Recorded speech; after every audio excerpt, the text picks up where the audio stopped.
Hello guys. तर गावावरून आपली दोन मोठी पाहुणे मंडळी आली होती आणि त्यांना बघायचे होते गणपती.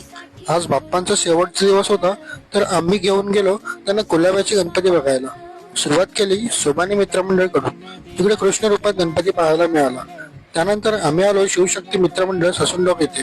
इकडे दरवर्षीप्रमाणे शो होता, तो बघितला आणि आम्ही आलो कुलाब्याचा लाडका या गणपतीकडे. तर तिकडे बाप्पा शिवणवर विराजमान होते. त्या बाप्पांसोबत आपल्या मंडळींचे काही फोटो घेतले आणि पुन्हा निघालो आमची सेना घेऊन कुलाब्याच्या राजाकडे.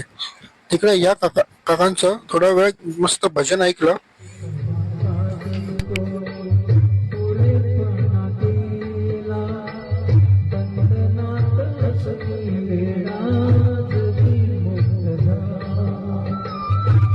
बाप्पांचं दर्शन घेतलं, मग पुढे आलो आम्ही कुलाब्याच्या युवराजकडे.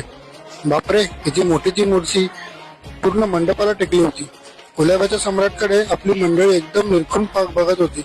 त्यांना ही मूर्ती वेगळीच वाटली, कारण इथे होता पंचमुखी गणेश. मग काय, माकडासारखी उड्या मारत त्यांनी घेतलं बाप्पांचं दर्शन. वंशभाऊने थोडं स्ट्रगल करत डोकं टेकवलं, पण आमच्या ध्रुवभाऊचे डोके काही पोचलेच नाही. त्याने हात लावून समाधान मानलं. मग आम्ही थोड्या रेंगाळत पोचलो सबका मालिक एक या मंडळाकडे. तिकडे होतं आई एकविराचं डेकोरेशन. खेकड्यावर बाप्पा विराजमान आणि त्यांच्या मागे आई एकविरा. कोळ्यांच्या मागे आई एकविरा सदैव त्यांच्या पाठीशी आहे, हा संदेश या डेकोरेशनद्वारे दिला गेला होता. कुलाब्याचे गणपती बघून झाले आणि आता यांना बघायचे होते फोर्टचे गणपती. मग काय, टॅक्सी केली आणि निघालो फोर्टला. ध्रुवमभाऊ जोमात आणि सर्व आम्ही कोमात. इकडे आधी आम्ही आलो फोर्टच्या गणराजकडे. 2 मिनिटं लाईन मध्ये उभा राहायला कंटाळतात आणि यांना लालबागचा राजा बघायचा आहे. इकडे एका पायावर बॅलन्स असणारी मूर्ती पाहून ध्रुवम चकित झाला.